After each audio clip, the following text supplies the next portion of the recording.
आज संत वाणी में संत मलूक दास का के उनके कुछ दोहे लेने जा रहे हैं। कहते हैं मलूक दास, संध्या तर्पण सब तजा, तीरथ कबहू न जाऊं। बड़ी क्रांतिकारी घोषणा है। लोग क्या करते हैं, जो लोग धार्मिक होते हैं, तथाकथित धार्मिक या धर्म में जिनकी रुचि होती है या धर्म की यात्रा करना चाहते हैं, जिनकी धर्म की कुछ पिपासा है, वे भी भाग जाते हैं। क्या करते हैं, संध्या करते हैं 3 बार, कहते हैं त्रिसंध्या, सुबह दोपहर शाम। और संध्या के समय कुछ मंत्र जाप करते हैं, कुछ पूजा प्रार्थना करते हैं। या तर्पण, संसार में क्या है, लोग मृत्यु होती है श्राद्ध करते हैं, तर्पण करते हैं। कहते हैं कि ये मैंने त्याग कर दिया है इन सब का। मलूक दास बड़े ही साहसी संत हैं। कहते हैं कि अब मैं ये लोग के दिखावे के लिए कोई पूजा पाठ नहीं करता, न संध्या करता हूँ, न तर्पण करता हूँ, ये सब मैंने छोड़ दिया है। जिसके लिए कबीर साहब कहते हैं, एक निरंजन अलह मेरा। ये सब साहसिक संतों की बात है। कहते हैं कि मेरा जो लगाव है वो जो निराकार निर्लेप जो गोविंद है, बस उससे मेरा लगाव है। अब आकार से मेरा कोई लेना देना नहीं है। हिंदू तुरक दूहूं नहीं नेरा, लेकिन जिस निरंजन, जिस निराकार गोविंद से मेरा प्रेम है, लगाव है, दूर दूर तक हिंदू या मुसलमान उसको नहीं जानते हैं। पूजा करूं न नमाज गुजारूं। कहते हैं कि न तो मैं पूजा करता हूं हिंदुओं की तरह, न नमाज अदा करता हूं मुसलमानों की तरह। एक निराकार हृदय नमस्कारो। मेरे भीतर जो निराकार आत्मा के रूप में गोविंद बसा है, उसको नमस्कार करता हूँ। कहते कहे कबीर भरम सब भागा। और जब से उस निराकार को जाना है, तब से मेरे सारे भ्रम दूर हो गए हैं कि परमात्मा क्या है, आत्मा क्या है, मैं कौन हूँ, क्यों मैं आया हूँ धरती पर। ये सारे प्रश्न अब गिर गए हैं। कहते एक निरंजन सुमन लागा। बस मेरा मन 8 पहर उस निराकार में रमण करता है। कहते हैं मलूक दास, संध्या तर्पण सब तजा, आ तीरथ कबहू न जाऊं। सामान्यतः लोग तीर्थ यात्रा करते हैं, सोचते हैं तीर्थ जाने से, गंगा स्नान करने से शायद पुण्य हमको मिलेगा, कुछ चेतना में शुद्धि आएगी। ये पर्यटन की तरह ठीक है, तीर्थ जाने के खिलाफ संत नहीं है, लेकिन देखो नई जगह है, सुंदर जगह है, पर्यटन की तरह ठीक है। लेकिन परमात्मा की खोज के लिए अगर तुम तीर्थ जा रहे हो तो संत तुमसे राजी नहीं है, क्योंकि तीर्थ भटकने से परमात्मा का ज्ञान नहीं होता। जिसके लिए पलटू दास कहते हैं, पूरन ब्रह्म रहे घट में, 60 तीर्थ कानन खोजन जाई। और पूर्ण ब्रह्म जो है वह आत्मा के रूप में है, घट घट में विद्यमान है और भीतर ही हमारे विद्यमान है, घटाकाश में विद्यमान है। 60 तीर्थ कानन खोजन जाए। लेकिन मूढ़ क्या करते हैं, तीर्थ जाते हैं, पहाड़ों पर जाते हैं, जंगल में जाते हैं, वहाँ परमात्मा को खोजने जाते हैं, गुफा में रहते हैं। कहते इसकी कोई ज़रूरत नहीं है। ढूंढत अंध ग्रंथन में। और जो आध्यात्मिक रूप से अंधे हैं, वे ग्रंथों में, धर्म ग्रंथों में परमात्मा की खोज करते हैं। और कहते हैं कि लिखी कागज़ में कहूँ राम लुकाहीं।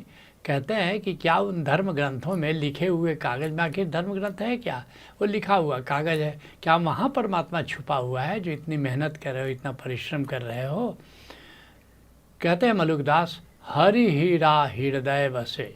जिस हीरा को तुम खोज रहे हो, जो गोविंद रूपी हीरा को, हरि रूपी हीरा को जो तुम खोज रहे हो, तो वो तुम्हारे हृदय में ही निवास करता है, तुम्हारे भीतर ही निवास करता है, जिसको तुम बाहर खोज रहे हो।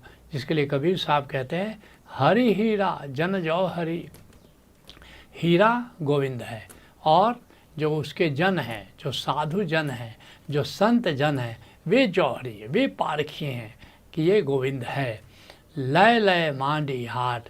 और उस हीरा से संतों ने हाट सजा रखा है, लेकिन वो हाट सब जगह उपलब्ध नहीं है। जहाँ संत है वहीं पर उपलब्ध है। तो हरि हीरा जन जौहरी, लय लय मांडी हाट। आज जबरे मिलेगा पारखी, तब हीरा का साठ। लेकिन ऐसा नहीं है कि दूध ले लो करते चलते हैं। वो तो जो पारखी कोई आएगा, बस बड़ा छुपा के रखते हैं, वो गांठ में बांध करके रखते हैं। हाँ, कोई उसका पारखी आया, कोई उसका की अभिप्सा लेकर के आया, अगर उसकी सचमुच पिपासा है उस हीरे के लिए, गोविंद के लिए, तब संत जन उसको दिखाते हैं, और अगर पारखी होगा तो तुरंत उसको लेने के लिए पीछे लग जाएगा।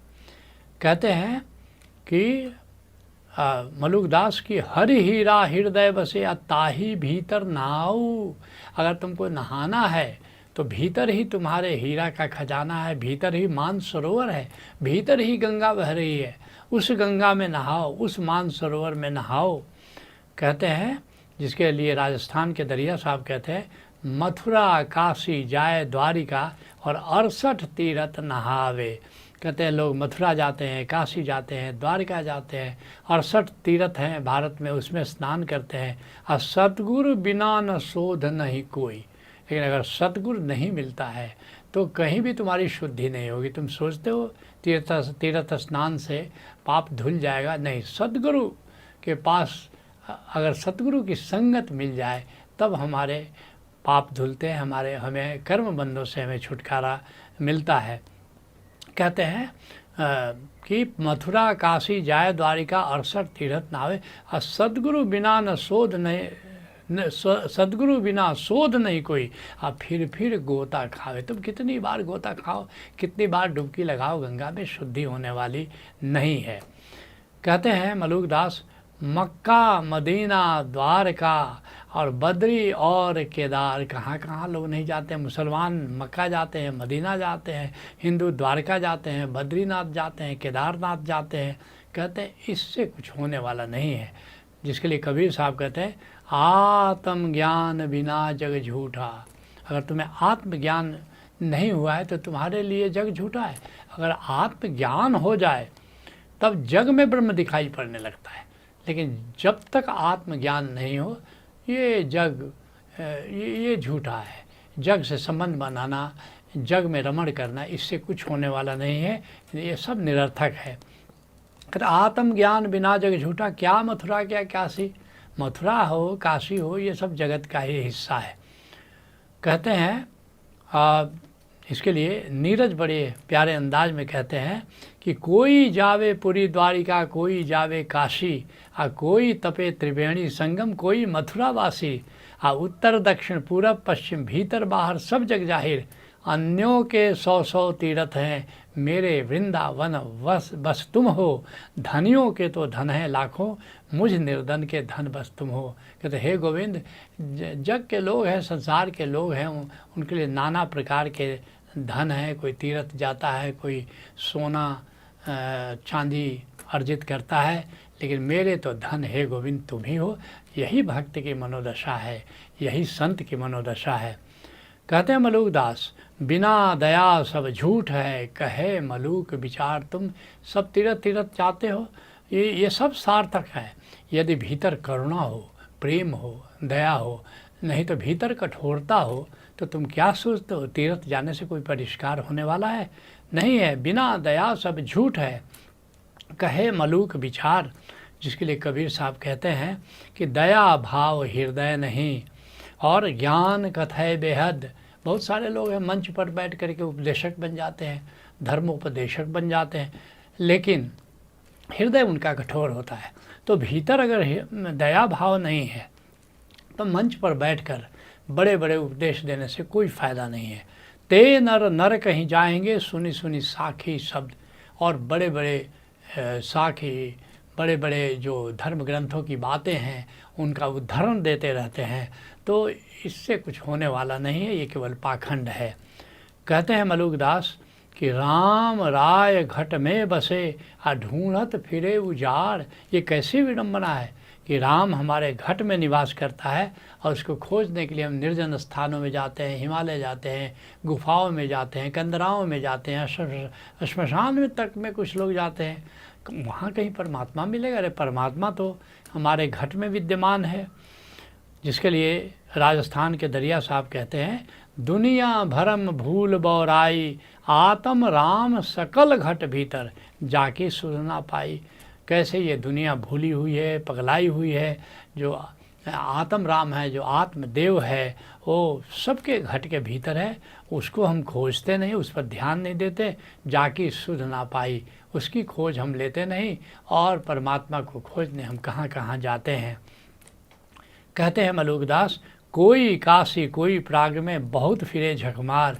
कोई काशी जाता है, कोई संगम प्रयागराज में जाता है, और ऐसे ही व्यर्थ इधर से उधर लोग पिशाच की तरह भटकते रहते हैं, हाथ में कुछ लगता नहीं।